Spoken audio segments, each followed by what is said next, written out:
स्वागत है आप सभी का अंकित इंस्पायर्स इंडिया के एक नए प्रयास बातें बाजार की पर। जी हां साथियों, ये स्टेटमेंट लंबा है, धीरे धीरे इसे हम शॉर्ट करते हुए आप सभी तक BBK तक ले आएंगे। जी हां, आपको 12 लगातार जो प्रयास कराए जा रहे हैं वो हैं बातें बाजार की के।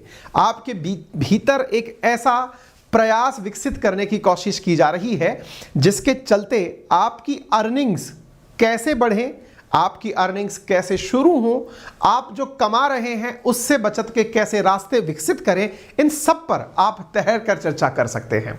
आज के सेशन में जब मैं आपसे यह कहता हूं कि मैं पैसे कैसे बचाऊं, तो आपका एक बहुत ही बट ऑब्वियस प्रकार का रिएक्शन होता है, पहले कमाने का तो तरीका बता दो, कमाना कैसे है, बचत तो बाद में कर लेंगे। बहुत सही, मैं आपको बताता हूं कि आप सभी इस समय कुछ ना कुछ प्रकार से फाइनेंशियली इन्वॉल्व हैं अपनी दिनचर्या में, बस आपको रियलाइज नहीं है।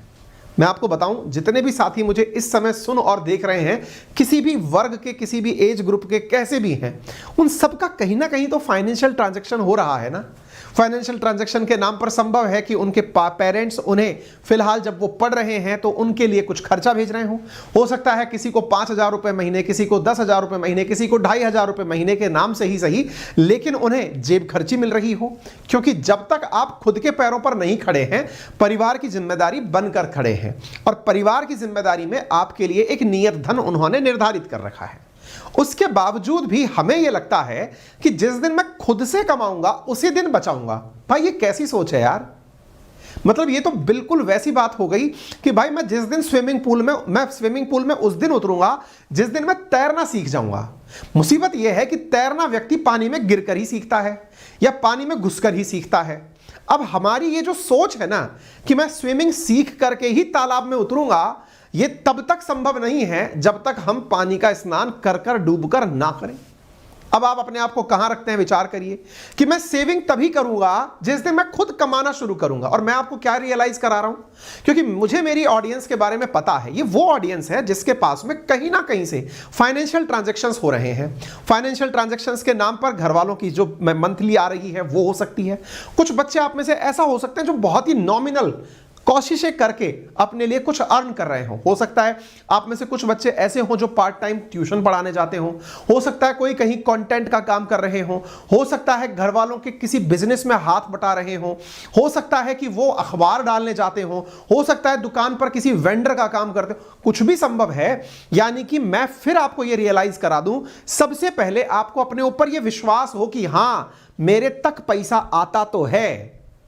आप संभव ही नहीं है। और अगर आप अचानक ये बोलते हैं गुरुजी एक पैसे से भी मेरी मुलाकात नहीं है, मैं समझ नहीं पाता, मेरे पास आता ही नहीं है पैसा दो, तो मैं आपकी इस बात को सुनने से पहले ही खंडित कर देता हूं, गलत डिक्लेयर कर सकता हूं।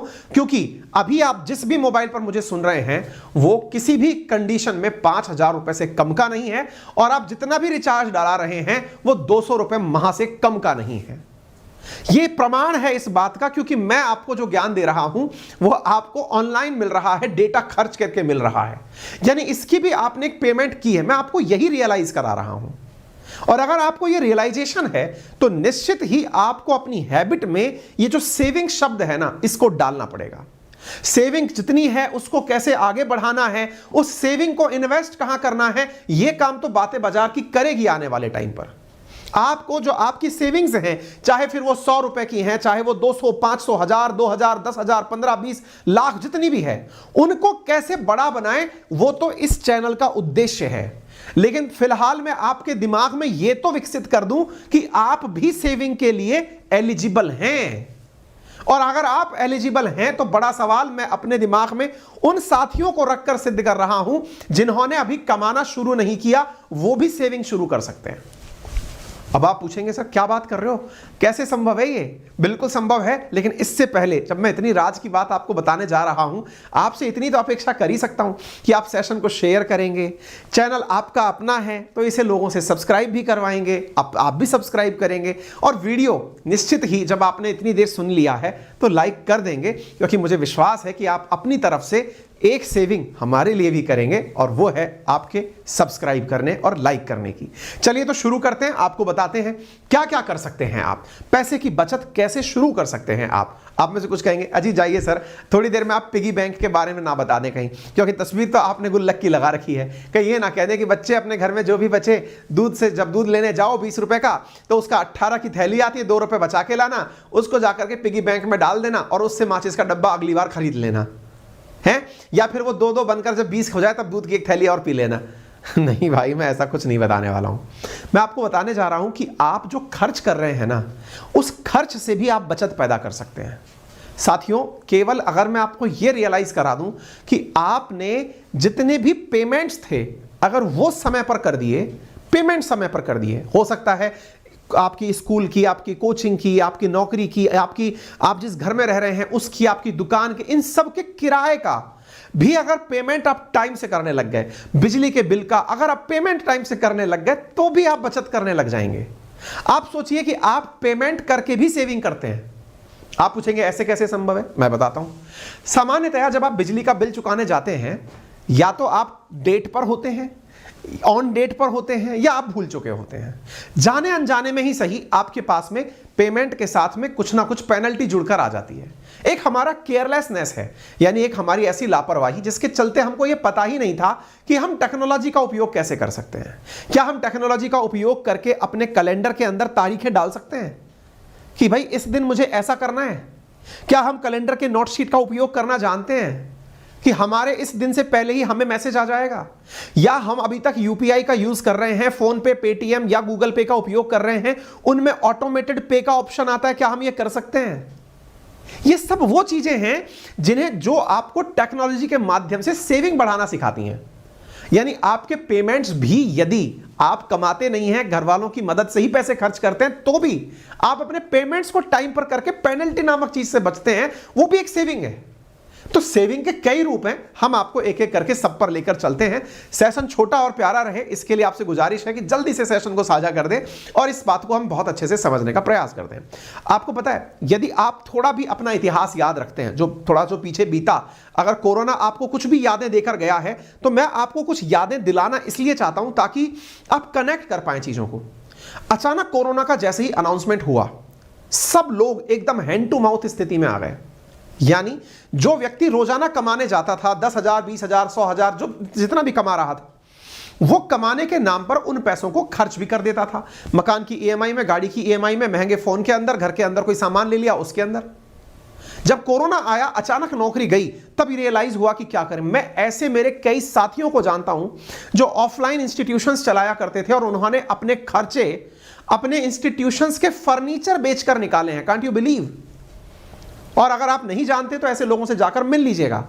आपको बहुत से ऐसे लोग इस समय मार्केट में मिल जाएंगे जिन्होंने अपने खर्चे चलाने के लिए ऑनलाइन, जो मतलब जितना भी कारोबार ऑनलाइन करना था किया, जितना हो पाया ठीक है, नहीं हो पाया तो उन्होंने अपने खर्चे मेंटेन करने के लिए अपने संस्थान के जो मतलब यूटेंसिल्स थे, जिनको कहते हैं बर्तन बिक जाना, जिन्होंने अपनी बेंचेस बेच दी, किसी ने अपनी बोर्ड्स बेच दिए, किसी ने अपने कंप्यूटर एक्स्ट्रा थे वो बेच दिए ताकि किराया निकलता रहे।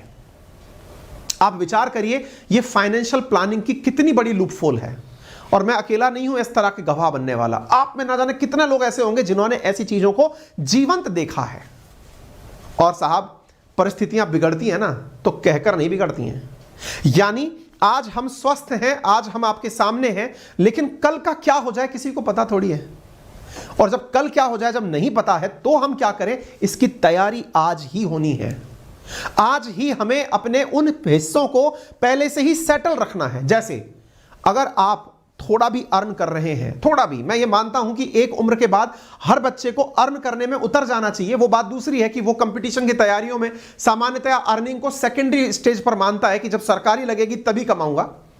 लेकिन फिर भी अगर कोई कमाता है तो दो चीजें जो सबसे ज्यादा रिक्वायर्ड है ना, एक है हर व्यक्ति के पास में जो मरणोपरांत पॉलिसी का पैसा मिलता है, जिसे लाइफ इंश्योरेंस कहते हैं। बहुत ही नॉमिनल ईएमआई पर मिलता है क्योंकि कम उम्र में आप उसे लेते हैं। कोई बच्चा अभी 20 से 25 साल की उम्र में अगर है, उसे संभव है कि 1 करोड़ रुपए तक का या 50 लाख रुपए तक का लाइफ इंश्योरेंस महज 5-10 हजार रुपए सालाना की कीमत पर मिल जाए। 5-10 हजार रुपए वो सालाना देगा और जितना जिंदा है तब तक देता रहेगा। अगर खुदा न खास्ता कुछ हो जाए तो उसके जो डिपेंडेंट्स हैं उन्हें पूरा भर के वो पैसा मिलता है। ये सब चीजें मैं क्यों बता रहा हूं? बोले सर आप अशुभ अशुभ क्यों बोल रहे हैं? अशुभ नहीं बोल रहा हूं, मैं आपको स्वतंत्र करने के लिए, आपकी चिंता से फ्री करने की कोशिश कर रहा हूं। हम जब भी कुछ करते हैं भविष्य की प्लानिंग में, हमारे अनसर्टेनिटी जब हमें तोड़ने लगती है। आज आप सोचकर देखिए, कोरोना के नाम पर जिनके पास में जेब में पैसा था इलाज करा लिया, लेकिन बहुत से लोग ऐसे भी तो थे जिनके पास पैसा ही नहीं था घर में इलाज कराने का, जो डॉक्टर्स के पास जा तो रहे थे सिलेंडर के लिए लेकिन ऑक्सीजन की फीस नहीं दे पा रहे थे। तो क्या करें? दो तरीके होते हैं इस जगह भी।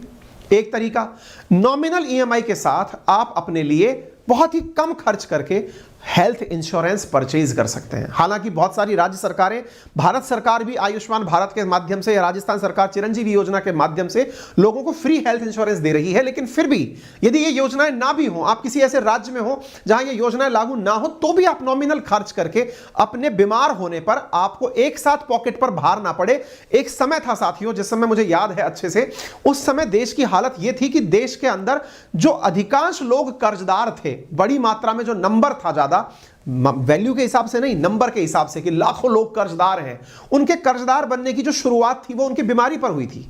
उनके घर का कोई व्यक्ति किसी भीषण बीमारी में पीड़ित हुआ और पीड़ित होते ही उनके परिवारजनों को लोगों से उधार पैसा लेना पड़ा, क्योंकि मेडिसिन या फिर ऑपरेशंस बहुत महंगे हुआ करते थे, आज भी महंगे हैं। फाइनेंशियल प्लानिंग आपको सिखाती है कि अगर 1-2 लाख रुपए का कहीं किसी सर्जरी के लिए खर्चा आ जाए तो आपको किसी से मांगना इसलिए ना पड़े, यार 2 लाख रुपए देना, मैं जब मेरे पास होंगे तब लौटा दूंगा। अब उस 2 लाख जो एकदम फटके आपके सामने आ गया, उसको चुकाने के लिए आप अपनी प्लानिंग कर रहे हैं। जरा विचार करिए, ऐसे आपातकाल से बचने के लिए आपने पहले ही एक इंश्योरेंस ऐसा ले रखा था जो बहुत ही नॉमिनल दाम पर अवेलेबल था, 2-5 हजार रुपए सालाना की फीस पर अवेलेबल था, और जरूरत पड़ने पर वो आपको 2-5 लाख रुपए एक बार में दे गया। प्लानिंग नहीं है तो और क्या है?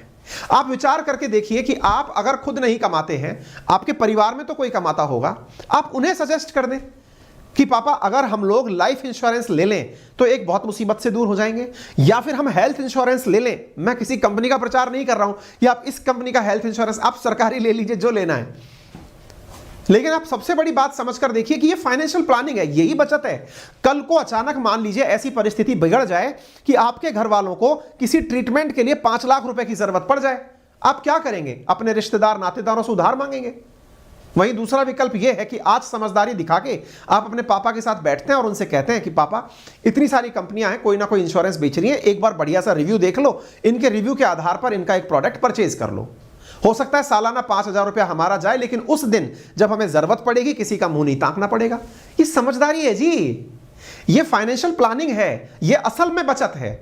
हम आगे वाले कर्ज को हम ये समझते हैं जिस दिन आग लगेगी उस दिन कुआं खोदेंगे, गलती है हमारी भाई। हमारी प्लानिंग होनी चाहिए कि ये जीवन है, हमारा शरीर एक मशीन की तरह चल रहा है, मशीन में खराबियां आती हैं, गाड़ी पंचर होती है, हमारा सबका यहां लॉन्ग लास्टिंग कार्यकाल नहीं है। संभव है कि आज मैं आपके सामने स्वस्थ बोल रहा हूं, कल अचानक एकदम स्क्रीन ब्लैंक हो जाए, कुछ नहीं पता भाई।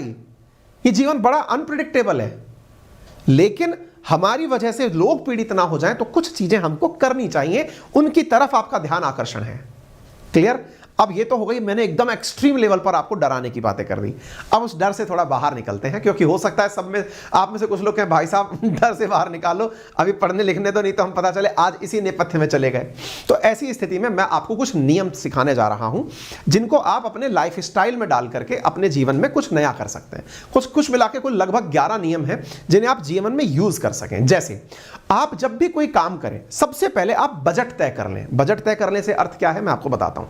उदाहरण के लिए आपको आज ये पता है कि मैंने, देखिए आपको याद होगा, अगेन मैं आज इस बारे में पोल करा के पूछ सकता हूं, आप मुझे कमेंट बॉक्स के अंदर, और अगर हमारी टेक्निकल टीम लाइव हो तो उनसे निवेदन है कि वो पोल पर पूछें कि आप में से कितने लोग ऐसे हैं जो पेन पेपर पर आज भी अपना हिसाब लिखते हैं। टीम केवल यस और नो में यह पूछ सकती है कि क्या आप अपना हिसाब, चाहे आप स्टूडेंट हैं, मैं अगेन बोल रहा हूं, चाहे आप स्टूडेंट हैं, क्या आप अपना पेन पेपर पर हिसाब लिखते हैं? यस और नो में पोल पर पार्टिसिपेट कर दीजिए। झूठ मत बोलना, क्योंकि यह झूठ आपका अपने आप से होगा। यानी कि अगर आपने रोज एक चाय भी पी है तो क्या वो लिखी है? पता है आपको इस तरह के हिसाब से क्या फायदा होता है? अगेन बचत होती है। आप पूछेंगे क्या बात कर रहे हो सर, इसमें कैसी बचत होती है? इसमें कैसी बचत होती है? आप एक महीने का जो आपका बजट घर वालों ने दिया, अगर मान लीजिए 5,000 रुपए महीने आपको घर वाले दे रहे थे और आपने उस 5,000 का एक गुप्त रूप से अपना हिसाब बनाकर लिखा हुआ था और उसे एनालाइज किया अंत में जाकर के कि मैंने सबसे ज्यादा पैसा किस पर खर्च किया, आपको अगले महीने की प्लानिंग पहले ही हो जाती है कि यार अपन ने 5,000 में से 1,000 रुपए की तो चाय पी ली, इस 1,000 रुपए की जगह अगर मैं स्टोव और खुद कुछ ले आता तो कुछ बढ़िया होता, चाय की जगह कोई और अल्टरनेट ले आता। अगेन आप बचत के बारे में विचार कर पाते हैं। यानी कि बजट की जो प्लानिंग है ना, वो अपने आप में ऑडिटिंग सिखाती है। कहते हैं कि केवल लिखना यानी अकाउंटिंग करना ही जीवन का एक तरफा राज नहीं है। लोग एक बात बताइए, कभी आपने ये विचार किया है बड़ी बड़ी कंपनियां अपने अकाउंट्स मैनेज क्यों करती हैं? बड़ी बड़ी मात्रा में अकाउंटेंट्स या सीएस को क्यों बिठाती हैं? ताकि जब साल के अंत में या मंथ के एंड में ऑडिट हो। ऑडिट का अर्थ यही होता है यह जांचना कि हमारा किस क्षेत्र में ज्यादा खर्च हो रहा है और किस क्षेत्र में कम खर्च हो रहा है, क्या बढ़ाने की जरूरत है और क्या घटाने की जरूरत है। वित्तीय प्रबंधन इसी को कहा गया है। पहले अकाउंटिंग करिए और फिर उसकी ऑडिटिंग करिए। ऑडिटिंग का अर्थ होता क्या है? यही कि आपने जो खर्च किया है उसे जांचिए कि कहां खर्च किया। तो अगेन आपसे मैं बोलना चाहूंगा कि आप अपना मंथली बजट तय करें। बजट तय कर लिया, उसकी पूरी तरह से लिखा पढ़ी करें और लिखा पढ़ी करके उसे पूरी तरह गोल ओरिएंटेड बनाएं। गोल ओरिएंटेड का मतलब मेरे 5,000 रुपए मुझे क्यों दिए गए हैं, यह विचार करें। आपके पास ऑप्शंस बहुत हैं कि 1,000 रुपए कमरा वाला ले लेगा, 2,500 रुपया मैस वाला ले लेगा, इसके बाद 1,000 रुपए में अपना पूरा मंथ निकालना है। लेकिन इसके अंदर अगर हम अपना लक्ष्य डाल दें कि यदि मैं इसमें लाइब्रेरी की फीस ऐड कर दूं, उसकी जगह कमरा शेयरिंग का ले लूं, अच्छा हो जाएगा। नंबर दूसरा, अगर खाना 2,500 रुपए में टिफिन आता है, यदि मैंने खुद ने कहीं से पैसे मैनेज करके अपने घर पर खाना बनाना शुरू कर दिया तो यह खर्चा बच जाएगा, मैं स्वस्थ रहकर खाना भी खा पाऊंगा और पैसे भी बचा लूंगा। ये जो तरीके हैं ना, ये आप लोगों को खुद से ओरिएंट करने होंगे, यानी अपने लिए गोल आपको खुद से निर्धारित करने होंगे। आपको किसी प्रकार की पेनल्टी ना लगे, इसलिए अपने पेमेंट्स को ऑटोमेट करना चाहिए। यानी कि मेरा मंथ होते ही अगर कहीं पर पैसा जाना है तो उसमें पेनल्टी ना लगे। पेनल्टी ना लगे, अगर मैंने टेक्नोलॉजी का उपयोग कर लिया तो भी फायदा हो जाएगा। एक बहुत बड़ी चीज मैं उन लोगों के लिए बताना चाहता हूं और विशेष रूप से मेरी ऑडियंस इस बात को इसलिए भी सुने, यदि मेरी ऑडियंस 20 से 25 साल के बीच में है तो वो अपने पेरेंट्स को भी ये सलाह दे सकते हैं। और सलाह देना गलत बात नहीं है। संभव है कि आपके पेरेंट्स फिलहाल के लिए रिएक्ट कर दें कि यार ये हमको ज्ञान क्या दे रहे हो। आप एक बार के लिए जब ठंडे दिमाग से उन्हें बताएंगे कि पापा मैं मेरी पढ़ाई भी ठीक ठाक तरीके से कर रहा हूं, लेकिन आपको एक सलाह समझदारी की क्यों दे रहा हूं, क्योंकि किसी सही आदमी ने कहा है। आप उन्हें सलाह दें कि आपकी कमाई चाहे जितनी भी हो रही हो, उस कमाई के अंदर एक आरडी करा लें आप। अब ये आरडी बहुत से लोग जानते हैं और बहुत से लोग बिल्कुल भी नहीं जानते हैं। ये होता है रिकरिंग डिपॉजिट। रिकरिंग का मतलब होता है जिसकी पुनरावृत्ति होती हो, जो बार बार हो सकता हो। उदाहरण के लिए आप 5,000 रुपए की मान लीजिए कमाई करते हैं, अगर आप उसमें से 1,000 रुपए फिक्स कर लें कि मुझे तो ये बैंक में हर महीने डालने ही हैं और इसके लिए मैंने बैंक वालों से कह रखा है कि 15 तारीख को मेरे अकाउंट से ऑटोमेटेड 1,000 रुपए काट लेना। यानी आपका जो ऑटोमेशन है पेमेंट का वो पर मंथ होने लग जाए, that is known as recurring deposit. क्या सर ये म्यूचुअल फंड्स हैं? नहीं, ये सेविंग है, लेकिन मंथली लेवल पर होने वाली, किस्तों के आधार पर होने वाली, जो कि पुनरावृत्ति में होती है। एफडी का तो क्या होता है, एक बार करा दी। आरडी का क्या होता है, हर महीने आपके अकाउंट से कटते जा रही है। इसका फायदा पता है क्या होता है, आपने 1,000 रुपए की भले ही बचत की हो, लेकिन जब 12 महीने पूरे होते हैं ना तो एक साथ 12,000 आपको मिलते हैं। आप उसका कोई भी बड़ा प्लान कर सकते हैं। यदि आप 1,00,000 रुपए कमाते हैं, 10,000 रुपए की आरडी करते हैं तो 1,25,00,000 रुपए आपको एक बार में मिलते हैं। हो सकता है आप उसका किसी जगह डाउन पेमेंट करके नई कार खरीद लें। यदि आप 5,00,000 रुपए कमाते हैं, यदि आपने 20% यानी 1,00,000 रुपए की आरडी करा ली, 12,00,000 रुपए विद इंटरेस्ट 12,00,000 और समथिंग आपको मिलेगा। आप किसी घर का डाउन पेमेंट करके एक बार में घर को खरीद सकते हैं। यह आरडी इतनी कारगर चीज है, हम लोग सामान्यतया अपनी सेविंग्स के अंदर इन चीजों को कंसीडर नहीं करते, करनी चाहिए। इसी प्रकार से आप यदि म्यूचुअल फंड्स में इन्वेस्ट करते हैं, ये म्यूचुअल फंड्स क्या होते हैं, कैसे होते हैं, इसके अंदर भी हम आपको विस्तार में चर्चा करेंगे। लेकिन यदि आप थोड़ा भी अर्न करते हैं, अपने घर वालों को सलाह देने की स्थिति में हैं, तो उन्हें आप सिस्टमैटिक इन्वेस्टमेंट प्लान्स के बारे में बता सकते हैं। भविष्य में मैं भी आप लोगों को इनके बारे में चर्चाएं दूंगा, चर्चा आगे भी करेंगे हम। क्लियर? इसी के साथ साथ आप ये भी ध्यान रखें, समटाइम्स आप में से कुछ लोग ऐसे हैं जिन्हें ये पता है कि मेरी कमाई का इतना हिस्सा कभी काम में नहीं आएगा, मतलब मैंने कमाया इतना तो बचेगा ही बचेगा। यदि आपके पेरेंट्स या आप खुद इस स्थिति में हैं कि उन्हें पता है कि मेरी लाख रुपए की सैलरी के अंदर 10,000 रुपए महीने तो कोई भी मुझसे नहीं लेने वाला, ये तो बचेगा ही बचेगा, तो उसे फिर लॉन्ग टर्म इन्वेस्टमेंट में डाल दीजिए, प्रोविडेंट फंड्स में डाल दीजिए। ये सुरक्षित हैं, भविष्य निधि है, जिनका एक पर्टिकुलर लॉक इन पीरियड है। इन पर विचार मत करिए, अभी डाल दीजिए, ताकि आप जब कभी रिटायर या बच्चे की पढ़ाई के समय या बच्चे की शादी के समय आपको जरूरत पड़े तो वो पैसा आप निकाल सकें। ये बहुत सीख वाली बातें हैं, समटाइम्स हमें पता भी होती हैं, लेकिन बार बार इसलिए बताई जाती हैं क्योंकि यदि मैं भूल रहा होता हूं कि मुझे कब यह काम करना था, तो इस प्रकार के सेशंस मुझे वापस उस जगह ले आते हैं। ऐसा नहीं है कि आपको इनके बारे में अवेयरनेस नहीं है। ये वही वाली बात है, आपने किसी क्लास में एडमिशन लिया और आपने एडमिशन लिया तो आपको पता है कि भाई पढ़ना है, इसीलिए तो एडमिशन लिया है, लेकिन फिर भी घर वाले हमें क्यों टोकते हैं, अरे पढ़ ले रे, अरे लाली पढ़ ले। ये क्यों बोलते हैं हमको बार बार? भाई वो इसलिए बोलते हैं क्योंकि पता तो था हमने पढ़ने के लिए एडमिशन लिया था, लेकिन हम इतना व्यस्त हो गए अन्य कामों में कि हम पढ़ना भूल गए कि पढ़ना भी है। समझ गए आप? ऐसा नहीं है कि आप कमाते हैं तो आपको नहीं पता है कि आपको बचत करनी है। मुसीबत यह है कि हम अपनी व्यस्तताओं में इतने फंस जाते हैं कि कोई अचानक हमें सतर्क कर दे कि हाँ भाई सेविंग करनी है, आप अचानक अरे हाँ यार सेविंग करनी है, मैं वो काम कर रहा हूं। समटाइम्स आप जब गाड़ी सड़क पर चला रहे होते हैं, आपको पता है गाड़ी टकराएगी, लग सकती है, आपके जान भी जा सकती है, फिर भी रोड पर क्या लिखा होता है, ड्राइव केयरफुली। क्यों? उनको नहीं पता सामने वाला गाड़ी चला रहा है तो उसको केयरफुली चलानी चाहिए, अदरवाइज मर जाएगा। पता है। समटाइम्स वो इस भ्रम में भूल गया क्योंकि उसे कहीं और से थ्रिल मिल रहा था, उसे तेज चला के फील आ रहा था। अचानक एक सामने कोटेशन लिखी मिलती है, आपका घर पर कोई इंतजार कर रहा है, एकदम अरे यार मैं तो भूल ही गया था, मेरे बच्चे भी हैं, अचानक आपने गाड़ी धीरे कर ली। यानी हमारे सेशंस कुछ उस तरह के हैं, आप कमाते हैं, आपको पता है कि बचत क्यों जरूरी है, लेकिन उसके बावजूद भी अगर ये सेशन आपको दिख गया कि यार सर ने बोला तो था यार ये करना है, तो वो कर लेते हैं। क्लियर? तो आप इस तरह से इसको रेमेडी के रूप में यूज लें तो ज्यादा अच्छा होगा। कोशिश करें कि आपको ज्यादा इंटरेस्ट रेट के ऊपर कोई भी लोन लेना ना पड़े। एक तो ये जो क्रेडिट कार्ड नामक बीमारी चल रही है ना, इससे पूरी तरह बच जाएं यदि संभव हो तो। अगर करना है उपयोग तो इतना स्मार्टली उपयोग करो कि क्रेडिट कार्ड वाला भी कहे यार भाई साहब क्या दिमाग लगाया इस आदमी ने। आप पूछेंगे कैसे? देखिए दो तरीके हैं इसमें। क्रेडिट कार्ड नामक बीमारी से बचने की सलाह क्यों देता हूं?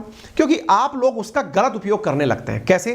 कि यार 45 दिन का इसके अंदर पीरियड मिला हुआ है, पैसा निकाल लो, काम में ले लो, 45 दिन बाद तक चुका देना, कोई भी ब्याज नहीं लगेगा।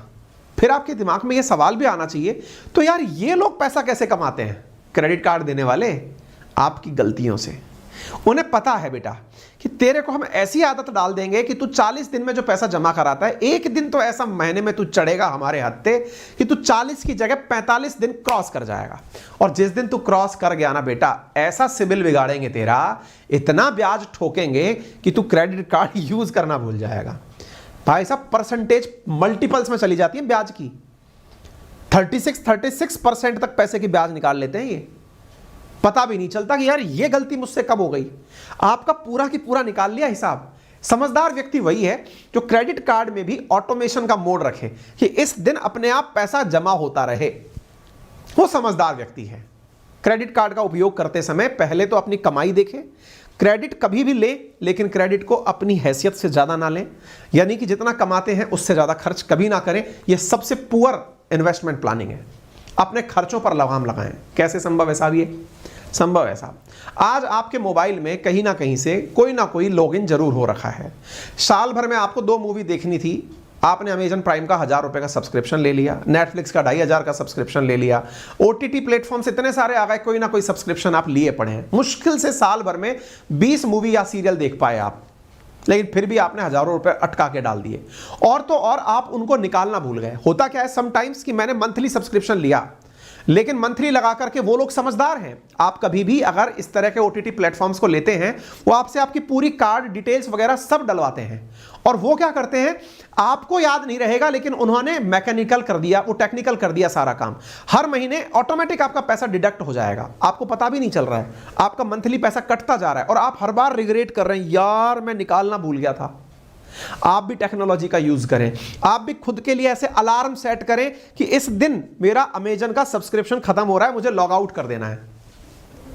ये तरीके हैं, यानी कि आप कमाएं या फिर खर्च करें, लेकिन खर्च करते समय अगर आप स्मार्टनेस दिखा गए तो यह आपके लिए एक बहुत बड़ी चीज बनती है। आप इसका उपयोग करें। और जब आप इतना प्यार मुझे दे ही रहे हैं ना, तो यार चैनल को सब्सक्राइब करने में, वीडियो को शेयर करने में, वीडियो को लाइक करने में मुझे ये बार बार क्यों कहना पड़ता है। आप मेरी भी सेविंग और मेरे भी प्यार को थोड़ा साझा करें ना यार, इतना तो आपसे उम्मीद की जाती है, कर दीजिए एक बार दम लगाकर, क्योंकि चैनल नया है, आप ही को अपने परिवारजनों तक पहुंचाना है। मैं ये कह रहा हूं ना, ये एक ऐसा चैनल होने जा रहा है जो आप अपने परिवारजनों के साथ बैठकर तसल्ली से देख सकते हैं, क्योंकि यहां पर कमाने के और बचाने के सारे तरीके आपसे डिस्कस किए जाएंगे पूरी तरीके से, ठीक है। और समटाइम्स आपके साथ क्या होता है ना जी, आप बहुत मोटिवेटेड हो जाते हैं। मोटिवेटेड से मतलब, यार मेरे को ना ये जीन्स पसंद आ रही है, या मेरे को ये फोन पसंद आ रहा है, भाई साहब चाहिए अपन को, तो हमका तो चाहिए और बाल चाहिए। और भाई साहब वो चाही का केस ऐसा आपके अंदर क्यूरोसिटी पैदा करता है कि आप अपनी लगाम छोड़ करके उसको लेने पहुंच जाते हैं बाजार में कि दे दो यार हमको, तो ये जेब से रोकड़ा निकाला नहीं है तो साहब क्रेडिट कार्ड निकाला, भाई साहब दे दो। ये जो एकदम आने वाला जो झटका है ना आपके क्राइम की भाषा में, ये सबसे खतरनाक चीज है। जब क्राइम्स की बात की जाती है ना, तो कहा जाता है कि crime spur of the moment होता है। यदि वो क्षणिक या वो क्षण क्रॉस कर दिया जाए तो ना इस दुनिया में किसी का मत कत्ल हो, ना कोई व्यक्ति कभी सुसाइड करे। यानी कि किसी भी क्राइम की स्टोरी को उठाकर अगर आप देखेंगे तो उसमें पता चलेगा कि 90 मैक्सिमम परसेंट, मैं परसेंटेज में कोट इसलिए नहीं करना चाहता, मेजॉरिटी क्राइम कैसे होते हैं, क्षणिक। यानी कि क्रिमिनल से जब यह पूछा जाता है कि यदि तुम उस समय कंट्रोल कर जाते तो कैसा बच जाता, यदि तुम उस समय कंट्रोल कर जाते तो। कई बार जो लोग सुसाइड अटेम्प्ट्स कर रहे होते हैं वो केवल इसलिए बच जाते हैं कि अचानक कोई उस समय घर की घंटी बजा देता है। वो अचानक घर की घंटी बजा देता है ना, उनका ध्यान बढ़ जाता है और उन्हें रियलाइज होता है, अरे यार ये मैं क्या कर रहा था। ये बहुत सारी बायोग्राफी पढ़ी, आप पढ़ लीजिएगा, बहुत सारे टेस्टिमोनियल पढ़े, आप ऑनलाइन पढ़िएगा। शॉपिंग भी एक ऐसा ही अटेम्प्ट है जो कि आपको डोपामाइन देता है, आपको थ्रिल देता है कि वाह मजा आ गया यार, क्या गजब चीज खरीद ली, फील गुड कर रहे हैं, बाद में रिग्रेट कर रहे हैं, यार इसकी तो प्लानिंग ही नहीं थी। क्या कभी आपने सोचा कि आप किसी शॉपिंग मॉल में जाते हैं या किसी भी बड़े शोरूम में जाते हैं, आपके सामने वो इतनी सारी चीजें सामने क्यों रखता है? आप कभी विचार करिए। मैंने कल परसों आपको डीमार्ट की कहानी सुनाई थी, क्या कभी सोचा डीमार्ट सक्सेसफुल कैसे हुआ? मैं बताता हूं कैसे सक्सेसफुल हुआ। उसकी केस स्टडी किसी दिन लेंगे आपके सामने कि डीमार्ट सक्सेसफुल क्या हुआ, क्या तरीके हैं इस मॉल कल्चर के सक्सेसफुल होने के। इनका तरीका है कि जब आप किसी किराने की दुकान पर सामान खरीदने जाते हैं, आप उससे कहते हैं भैया 1 किलो चीनी देना, 1 किलो चावल देना। आप 1 किलो चीनी 1 किलो चावल बोलकर सामान खरीद कर ले आते हैं। लेकिन जब भी आप किसी शॉपिंग मॉल में एंट्री करते हैं, वो आपके सामने दिखाता है 1600 रुपए को काट करके 1000 रुपए। टेम्पटेशन जगा, आपको लगा आहा खर्च नहीं, मैं तो बचत कर रहा हूं, और जब आ ही गया हूं तो मैं 100 का माल क्यों खरीदूं, मैं तो 500 का खरीदता हूं। इसलिए ये लोग जब बिल बना के देते हैं, आपको नीचे लिख कर देते हैं नेट सेविंग। सोचिए कि इन्होंने आपकी जेब से पैसे खर्च करा लिए, आपकी प्लानिंग से ज्यादा पैसा खर्च कराने के बावजूद भी आपका बिल उठाकर नीचे देखें, वहां लिख कर देता है नेट सेविंग इतना रुपया। आप माथा पकड़ लेते हो, अरे यार मैं कितना इंटेलिजेंट हो गया, मैंने कितना पैसा बचा लिया। आप घर वालों को कह रहे हो अरे फलानी जाके जैसे जाके सामान लेना, अरे उस जगह जाके सामान लेना। बोले क्या? बोले इतना पैसा बचता है। अबे मूर्ख, खर्चा तेरे को 1000 करना था, तू 5000 करके आ गया, उसको कहां से एडजस्ट करेगा? उसने तेरे सामने डिस्प्ले में घुसते ही कई तरह के चिप्स, कई तरह के बिस्किट, कई तरह की नमकीनें लगा रखी हैं। आते जाते आप तो इतने अमीर हो जाते हैं, 5 पैकेट ये ले ले, 10 पैकेट ये ले ले, ये नमकीन रख ले, ये ले ले। उसको पता है भाई, क्योंकि जीभ लप लपाती है, स्वाद चढ़ने लगता है, खाने पीने के आइटम वो काउंटर के सामने रखता है। आपका दिमाग टेम्पटेशन में कंट्रोल नहीं कर पाता है, आप धड़ाधड़ रख लेते हैं कि अरे ये भी दे दे, ये भी दे दे, ये भी दे दे। बेवकूफ नहीं है वो, आपकी मानसिकता को रीड कर चुके हैं। इस मानसिकता से आपको बचना है। यदि आपको अत्यधिक आवश्यकता है कोशिश करिए कि आवश्यकता को 1 महीने का इंतजार कराएं। 1 महीने में आपको ना तो वो ट्रेंड चला जाएगा और ना ही बिना 1 महीने पहले आप किसी कपड़े के बिना नग्न घूमेंगे। अगर आप 1 महीना कंट्रोल कर गए, आपको अचानक रियलाइज हो जाएगा कि क्या वाकई में जरूरत थी। बस भावनाओं को पकड़ना ही मार्केटिंग का सबसे बड़ा तरीका है। यानी 30 डे इंतजार का नियम अपना ले कि मुझे 30 दिन तक इंतजार करना है। मुझे अचानक फोन की जरूरत याद आई, यार फोन लेना चाहिए यार, देखा कितना जबरदस्त फोन है। कभी भी आप देखिएगा, अमेजन, फ्लिपकार्ट की वेबसाइट पर जाएंगे, आपको डिस्प्ले ऐसा दिखाएंगे इतना पैसा बच रहा है। अरे मेरी जेब से जा रहा है यार, तू बता रहा है जब बच रहा है, कहां से बच रहा है? पहाड़ खुद के दे रहा है पैसा, मेरी जेब का पैसा है भाई। मुझे दिखा क्यों रहा है बच रहा है? प्रेजेंटेशन का तरीका देखिए। तो 30 डे इंतजार करिए। मार्केटिंग के अंदर keep calm and save money is the concept. यदि आपने मार्केट में जाने से पहले यदि ये दिमाग में रख लिया तो आप बच जाएंगे। दूसरी सबसे इंपॉर्टेंट 11 नियम है, उनमें अभी कौन सा नियम है मुझे याद नहीं है, सीक्वेंस में चल रहे हैं। सोच विचार कर आप उधार लें। सोच विचार कर उधार का मतलब समझते हैं? इसका मतलब यह है कि यदि आपको जरूरत है कि मुझे पैसे की सख्त जरूरत आ पड़ी है, आप उसके सारे प्लस माइनस विचार करिए कि क्या मैं इस पैसे को लेने के बाद चुकाने की स्थिति में रहूंगा, क्या मैंने चुकाने के लिए अपने अगले बार के हिसाब को कंपेयर कर पाऊंगा। देखिए, आपातकालिक परिस्थिति के अंदर सारी चीजें माफ हैं। अचानक आपके घर में कोई ट्रेजेडी हो गई, आपको सेहत का नुकसान हो गया, घर में नुकसान हो गया, तब उधार लेना समझ में आता है। लेकिन मुझे उधार लेना, यार सुन भाई, मेरे को ना यार जयपुर जाना है, या फिर मेरे को ना घूमने के लिए यार साउथ नॉर्थ जाना है या साउथ जाना है, यार मेरे को पैसे दे दे यार। भाई तेरे लग्जरी को कंट्रोल कर ले यार। घूमना अर्जेंसी है क्या तेरी? जब हो जाए तब चला जाना। बहुत सारे लोग हमारे देश में ऐसे हैं, घूमना का शौक निभाना है लेकिन कर्जा लेके निभाना है। समझदारी नहीं है जनाब। और अगर है ना तो इसके अंदर तरीका बदल दीजिए। अगर आप एसी से जा रहे हैं तो स्लीपर से चले जाइए। अगर आप 5 स्टार में रुक रहे हैं तो आप किसी बजट होटल में रुक जाइए। आप बजट होटल में रुकने की हैसियत रखते हैं, आपको पैसे बचाने हैं, कहीं हॉस्टल में रुक जाइए, किसी धर्मशाला में रुक जाइए। अगर घूमने की इतनी ही तलब मच रही है तो लग्जरी को ना उधार में ना जिए। अगर आपको कभी ये लगता है कि यार अपन को ना भाई घूमने जाना है, तो घूमने जाने पे फोकस होना चाहिए। फिर इस पर नहीं, जाऊंगा फ्लाइट से रुकूंगा, 5 स्टार में खाऊंगा भाई साहब बढ़िया माल, तब जाकर घूमूंगा। इसका मतलब आप घूमने थोड़ी जा रहे हैं, विलासिता करने जा रहे हैं। विलासिता के पैसे हैं तो जाइए ना। किसी से लाख रुपया उधार लेकर मैं गोवा घूमने जाऊं तो ये बेवकूफी है भाई। मुझे घूमने जाना है, जाओ ना आराम से, 500 रुपए का टिकट, देश में कहीं से भी बैठ जाओ, आपको स्लीपर उसका जर्नल का मिल जाएगा। जर्नल बोगी में बैठकर आप गोवा पहुंचिए आराम से। रेलवे स्टेशन या कहीं पर भी आपको जगह ऐसी मिल जाएगी जहां रहने का खर्चा आप मुश्किल से 1000 रुपए में, क्या 5000 रुपए के अंदर पूरा 15 दिन रह लीजिए। बढ़िया व्यवस्था है, खूब सारी जगह, बहुत सारे चैरिटेबल ट्रस्ट है। रहिए, घूमिए फिरिए, वो कोई ना कोई आपको खाना भी खिला देगा। आप आराम से 10,000 रुपए में पूरा गोवा घूम के आ जाएंगे। लेकिन मैं तो फ्लाइट से जाएगा। तो भाई इसका मतलब ये हुआ कि आप खर्चा किसी और का कर रहे हैं और फिर उसको चुकाने के लिए जिंदगी बिता रहे हैं। ये समझदारी नहीं है। इसलिए उधार सोच समझ कर लें। एक प्रॉपर रणनीति बनाएं कि मैं कैसे इस काम को करने वाला हूं, ठीक है। और अपने आप को चैलेंज करते रहें सेविंग के नाम पर। कैसे? सेविंग के लिए अपने आप को चैलेंज ऐसे करें कि यदि मैंने लास्ट मंथ 10% की अपनी सेविंग की थी तो इस बार 20% की सेविंग करूंगा, अगली बार 30 की करूंगा। सेविंग को आप प्रमोट करें, अपने आप को चैलेंज करते रहें और अपने पैसे की पूरी तरह हिफाजत करें। पैसे की हिफाजत के लिए जितने भी प्रकार के बीमा है, जबरदस्ती का बीमा नहीं। पता चल रहा है कि फोन का बीमा भी ले लिया, चलो वो आपके नजरिए में ठीक हो सकता है, लेकिन बीमा के नाम पर यह नहीं कि साहब इसका सिस्टमेटिक इन्वेस्टमेंट प्लान है, अभी बचा लो, बाद में इकट्ठा पैसा इतना। बस दो बीमा हो गए बहुत। मर जाए तो घर वालों को कुछ मिल जाए, बीमार हो जाए तो हमको कुछ मिल जाए, इतना ही बहुत है भाई। उसके बाद हम कहीं और लगा लेंगे। तो सुरक्षा के ऊपर पूर्ण फोकस करें। मुझे पूर्ण उम्मीद है कि आप सबने इतना पेशेंस के साथ मुझे सुना है, तो अपना प्यार देने में कोई कोताही नहीं बरतेंगे।